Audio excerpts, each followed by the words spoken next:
Hello everyone in my Gingerbread Village. Welcome back. If you are new here, please consider hitting that subscribe button.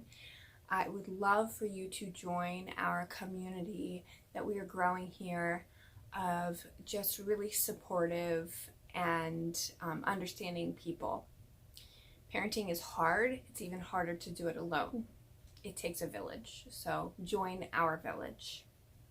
Today, I am going to be talking about my slump. In the last video that I did, I had talked about how I had been going through kind of a slump last week and how there were some things that had contributed it. But I do need to say that depression can creep up on you. And there does not always have to be a trigger. Sometimes it just happens. I think too often people say, why are you depressed? Well, there's not always a why. There's not always a definitive reason why we're depressed. Sometimes it just happens. And then we are left feeling like we did something wrong because we don't know why we're depressed. Or it seems like everyone is minimalizing that we are depressed because we don't have a reason why. So just know that if you are feeling down, starting to feel not yourself, starting to feel like you just are hopeless or helpless, know that it is still depression, and that no matter whether or not you have an explanation for it, it is validated and you need to get some help, be it from your friends and family or from an actual doctor. That being said, if you know that there was a specific trigger for it, be sure to either correct that if it's something that you're doing, or maybe you're not getting enough sleep and it's really affecting you and kind of pulling you down. Correct those types of things. If it's an outside trigger, eliminate it, avoid it, get rid of whatever it is. If it's a person, try to avoid them, because sometimes toxic people do creep into your life, and before you know it, they are sucking the life out of you, and there's no reason why they have to stay in your life. Absolutely kick them to the curb, because you do not need that negative energy in your life. So, the things that I used to pull myself back out of a slump, which I am still working on climbing that hill, but I am feeling so much better this week than I was last.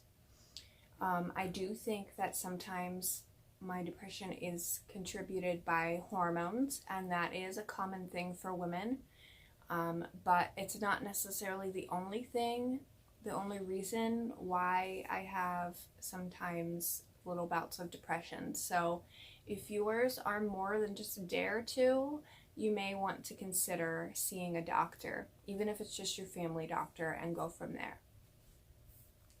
So the things that I used, I had mentioned on my Instagram page. If you do not follow me on Instagram, go ahead and do that, because I share a lot on there more often than I post videos. So it will keep you kind of in the loop in between the videos, and a lot of the time it supplements the videos that I'm making as well. So you don't want to miss the content over there too. So be sure to go over to Instagram and follow at the Gingerbread Mama. Other than that shameless plug that I just did for my Instagram, one of the things that I did show on there that I have been doing is an activities of daily living log. It's a mouthful to say, so I just call it my ADL log.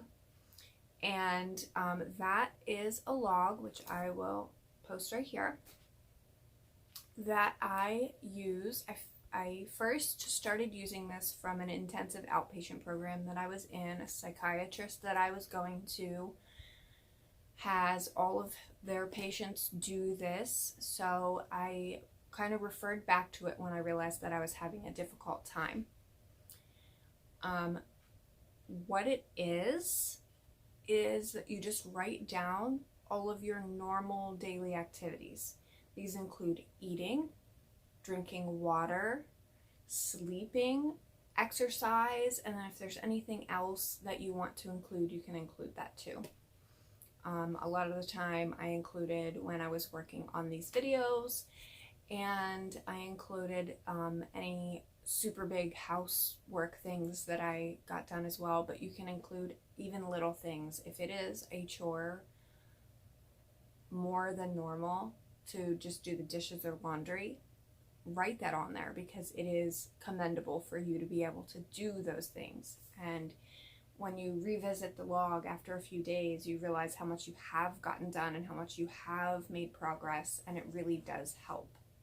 Sometimes just logging those things, having to write them down, makes you realize when you are missing things. I was skipping meals and not even realizing that I hadn't eaten. I was not drinking water and hadn't even realized that it had been 12 or 14 hours since I drank anything last. So writing it down definitely does help. When you can't write it down, whether you forgot your log, you don't have it around you, or you're out somewhere, sometimes it's easier to do so on your phone. You can easily find apps and things that you can do this with, but the thing that I use the most to keep track of my progress, besides the ADL log, is my Fitbit. And I will link below on Amazon for Fitbit if you would like to use that link and get one. But now there have been some people that have kind of debunked Fitbits and say that they are nothing more than a novelty item. For people who struggle to be sure that they're drinking enough water or getting enough sleep or even moving around enough, they're more than a novelty item. Sure, I can cheat if it says that I haven't taken enough steps and just wave my arms around to get those steps, but I'm still moving. And I think that's what some people try to disprove, is that it doesn't show actual steps. No, it doesn't necessarily show your actual how many steps with your feet you're actually taking. However, it does encourage me to be able to move around more and go to the gym, and I can track my exercise and I can track my water intake and my sleep. And so it really does help motivate me to be able to do those things and make sure that I am eating enough and drinking enough and just taking care of myself. So if you don't have one, I do suggest that you get one. I have the Versa, but there are other ones that are cheaper that you can use for more basic things if you don't want a big fancy one. Another thing that I've been using is the gym.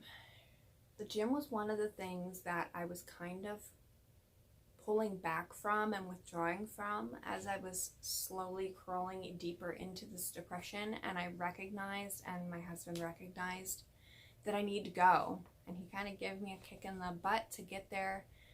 And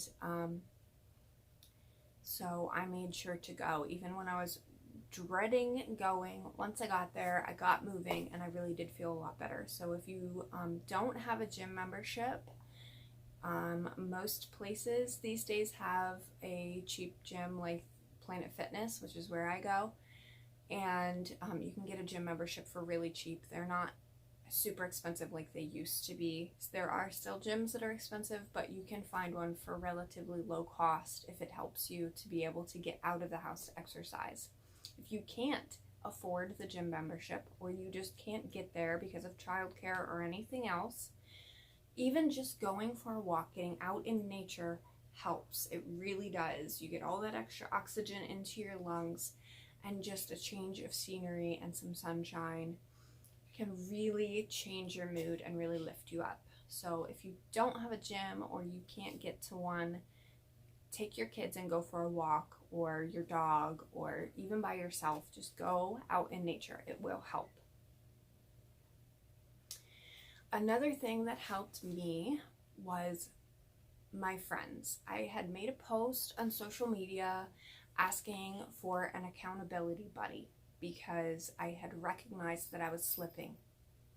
What I didn't realize was that I had so many people that care about me that I don't see on a daily basis. So it wasn't my immediate family members, and it wasn't the few friends that I talked to every day, though some of them did comment on the post, and I greatly appreciate it. I had a lot of people that I hadn't really touched base with in a long time reach out to me, and it really made me feel good. It made me feel loved, and like maybe I do have more support than I thought.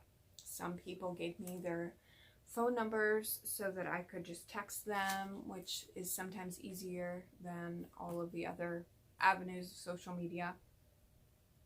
And I did have one friend that offered to go to the gym with me. Now, we haven't been able to make that connection to go to the gym together because our schedules are both just really crazy as moms, but just having that person who has said that they'll go and they've got their gym membership, it really did help me to be able to kick my own butt to get to the gym, and just really made me feel good. So the last thing on my list of things that has helped me in the last week here is my water bottle. A lot of the reason that I wasn't drinking was because anytime I have a drink, anyone with a toddler may know, what's mine is hers. So she would want my water every time I had it, or if she didn't want it, she would spill it or knock it over or decide she had to carry it and spill it. So it was just easier to not have that extra mess to clean up. And so I have a water bottle that sometimes I just forget about, and I've chosen to use it more often. And that water bottle, it just has a lid on it. It's nothing special. It was like $1 from Walmart on clearance or something. But it really does help to be able to have it close without having to worry about the spills. So that is just my suggestions for you. All of the things that I've tried that you can try. I will have some links in the description box below to some items such as the Fitbit and the water bottle. I will link some of those things from Amazon down below, and I will be sure to update you on how things are going in my next video. Thanks so much for watching. Just remember, there is no such thing as a cookie cutter life. Take care.